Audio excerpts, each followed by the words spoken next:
Hi there, how are you doing? And welcome back to another episode of Security Nuggets podcast. I'm your host, Ashley, and as always, I'm pleased to see you here. Without further ado, let's delve right into our topic of discussion today, which is crime prevention through situational awareness, also referred to as situational crime prevention, short for SCP.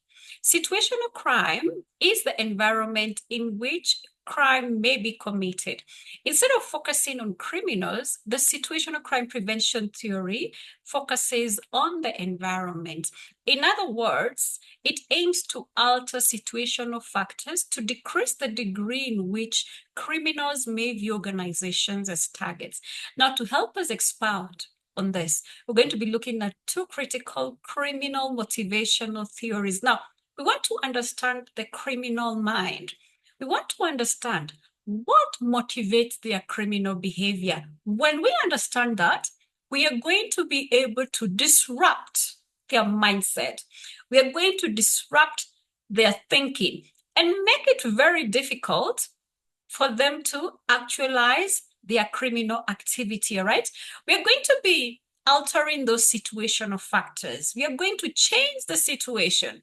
We first understand the criminal mindset, and then we use that to our advantage to alter the situation. We do have an array of theories to explain why criminals involve in criminal behavior, right? And depending on the context of the crime, all right, either theory can be applied, okay? But on this particular episode, we want to see how we can get to understand the criminal mind and how we can use that to our advantage as an organization by countering their behavior by using situational awareness, all right? Now, one of the theories is the theory of routine activity theory, in short, RAT, or as you may call it, RAT. Now, this theory states that when three elements of opportunity, motivated offender, and the absence of capable guardian coincide in time and space, then the conditions for crime occur. All right. Now, knowing that as an organization, we are going to disrupt these elements. We are going to disrupt the element of opportunity, the element of motivated offender, and the element of the absence of capable guardians. We are going to disrupt these elements. By disrupting these elements, what we shall be doing is that we are going to be changing and altering the situational factors. Okay? Are you with me? Are you with me? Good. We are going to be altering the situational factors so that we can give a potential criminal a very hard time to commit crime. All right? And we are going to be using situational awareness. That's the beauty of it, okay? And that's why I'm excited about this topic. There is so much we can do with situational awareness, and crime prevention is one of them, all right? Now, in this particular theory of routine activity theory, now knowing that we have these three critical elements, all right? And when these elements converge within time and space, all right, they actually enhance and increase the chance of criminal activity happening, all right? We are then going to disrupt these three elements and make sure that at no one given time are we having conducive environment and conducive conditions to make sure that all those elements are existing. We are going to disrupt those elements, all right? We are going to change those situational factors. Now, for instance, okay, to disrupt the element of opportunity, we are going to reduce opportunity. We are going to reduce opportunity, all right? Now, what are the example ways that we can reduce opportunity, all right? One of the ways is by making sure that we are not having this routine activities or processes or procedures. You see, sometimes as organizations, when we are doing our day-to-day activities or when we are carrying out on procedures, we tend to be very routine. We tend to be very routine. What I mean is, how we do an activity today is the way we do it tomorrow and the day after, and the whole month, the whole year. making any changes whatsoever. Okay, so the routine is so normalized, and everybody knows that this and this and this is what is supposed to happen. As in, we have no surprises there. We have no surprises there, all right? And this is like common knowledge to employees within the organization. And because a determined offender will do their due diligence and do their homework to find out on your activities, they will also know that this is an activity that is routine. It does not change. So they will look for ways to circumvent. Okay? So by reducing the opportunity and disrupting these routines and having surprises and changes, then we are going to be reducing that opportunity, okay? So we disrupt routine. Let's disrupt routine. Let's have surprises, okay? Let's have surprises. It is also a security strategy, by the way, right? Whereby we are breaking routine just so we can surprise any potential criminal or potential offender, so that when they come and try to do some wrongdoing, then they realize, oops, the activity or the process is changed. We are now doing this activity or process in a different way, not how we were doing it. All right. So that is one way to reduce opportunity, so that you can disrupt that opportunity element in this particular theory, all right, and change that situational factor, all right? How else can we reduce opportunity? We can reduce opportunity by making sure that we are doing pre-screening of potential hires.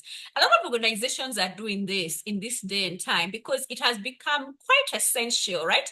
That when you're hiring potential employees, you do a bit of screening, you do a bit of background check, so that you can eliminate potential problematic hires, okay?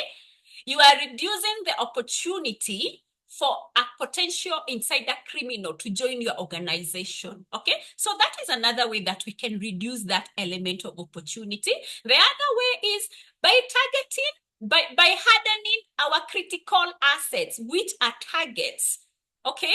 By making sure that they are not easy to access. They are difficult to access. So an offender is not going to see an opportunity there, because they already know that if I'm targeting an asset A, I have to jump so many hoops. I have to do so much.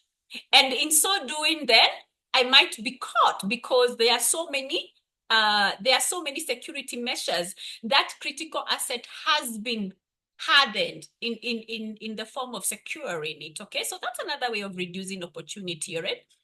Now, the other element of motivated offender. Now, how do we reduce motivation? Because that is another element we need to disrupt.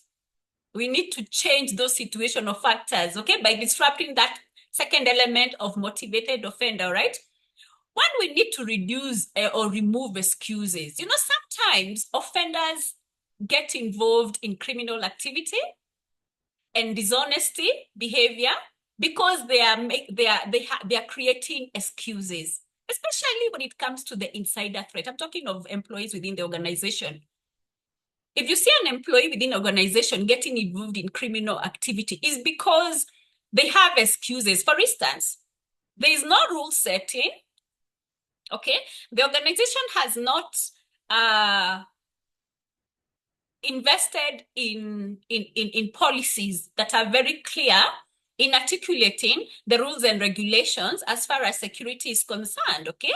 So employees know that they can engage in criminal activities and get away with it because there is no rule setting. Number two, there is failure of compliance, all right? Your organization is not putting compliance mechanisms to make sure that the security procedures and instructions and policies are being followed, all right? So employees have that excuse of,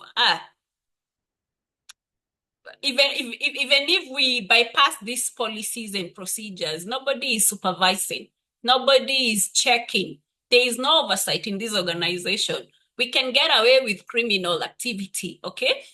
So they are motivated when they know that that is the case in your organization. So what do? You remove those excuses. You make sure that you set rules through rule setting. Uh, you enhance on your compliance. All right. You increase your integrity and ethics policies. You implement an integrity and ethics policy. Okay, just so you can reduce on issues of corruption and those kickbacks, those fraudulent behaviors, you can reduce on them, all right? Because you are reducing on excuses. Employees know that there is no excuse for me to get involved in corrupt activity or fraudulent activity because the organization already has a solid and very strong uh, ethics and integrity policy in place. Okay, so these are ways of eliminating motivation. The offender is not going to be motivated to carry on with the criminal activity. All right. The other thing we can do is by reducing the reward. When you reduce the reward, the offender is not motivated. Their motivation declines. All right, it just goes down, sure, because the reward is low. It's been reduced. Okay, so they don't see the point of getting involved in the criminal behavior. All right. Now, what are some of the ways that we can reduce the reward and discourage an offender from being motivated? Examples of reducing the reward that an organization can utilize is by probably denying benefits. For instance, if you have some of merchandise or some form of product, all right, that you have within organization, or maybe you are producing as merchandise, all right, and you have serialized it, all right. You have enabled some form of technical serialization there, so that if it is stolen, you have some deactivation mechanism on your end. You deactivate the product, you deactivate the merchandise. Okay, so an offender knows that when I steal this product or when I steal this asset, it is not going to be of value because it is going to be deactivated as soon as it is out of the organization's premises. All right. Or rather, when it is as soon as it is out of the supply chain route of the organization. So the offender is going to be less motivated. The reward is low. The other example is you can actually mark your products. You can identify your assets, all right, by marking them, or the way organizations mark and to identify their assets. This is property of A, B, and C. This is the property of organization A. This is the property of organization B. There's a way you can identify your organization's property by marking it, all right, or tagging it, whichever way you go about it. But that is another way of reducing the reward for a potential offender, okay? Because they are looking and saying, if I take that asset or if I steal that asset, I will not be able to dispose it. I will not be able to dispose it quickly, all right? And that is a problem because the longer I have it, the higher the chances of me getting caught with it, all right? So they will not be tempted or motivated as such to steal that asset. Okay. On the third element, still under the theory of routine activity theory, the third element of the absence of capable guardians. How do we disrupt that element? By making sure that we are having a presence of capable guardians. All right. Now, this could be form of physical security measures by making sure that where we have those target assets, they are well secured and well protected. We can do this by using physical security measures, the likes of having a CCTV surveillance system, all right? Make sure that areas where critical assets are stored, we are having stringent access control measures. We can also utilize procedural measures just to beef up on security. Those are some of the capable guardian measures that we can put in place so that we can make sure that those three elements are not converging. They are not, then the environment is never conducive.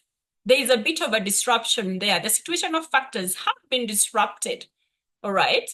And the thing is, sometimes you might disrupt all those factors, and because criminals never sleep. Well, as we are working day and night to improve on our security systems and protection measures, criminals are also working day and night to see how they can circumvent them and breach those security measures, okay? So the point is, disrupt those critical elements and just give those criminals a hard time. Give them a hard time. And that is what we call risk reduction in organizations. Now, the second theory that we're going to be expounding on is the theory of the rational choice theory. In short, RCT. Now, this theory states that in most activities of wrongdoing, criminals rationally weigh on the rewards against the potential risks. They ask themselves this question: one, will I be seen? Two, if seen, will I be noticed? And three, if seen and noticed, will there be a reaction? All right. So knowing that as a crime motivation for criminals, then we as an organization, we need to disrupt that theory. We need to disrupt to make sure that at no given time is an offender going to be so comfortable engaging in criminal activity because they know that they won't be seen, they won't be noticed, and no reaction will be taken. All right? So, in other words, we increase the risk. We are going to increase the risk of that criminal being seen. We are going to increase the risk of that criminal being noticed.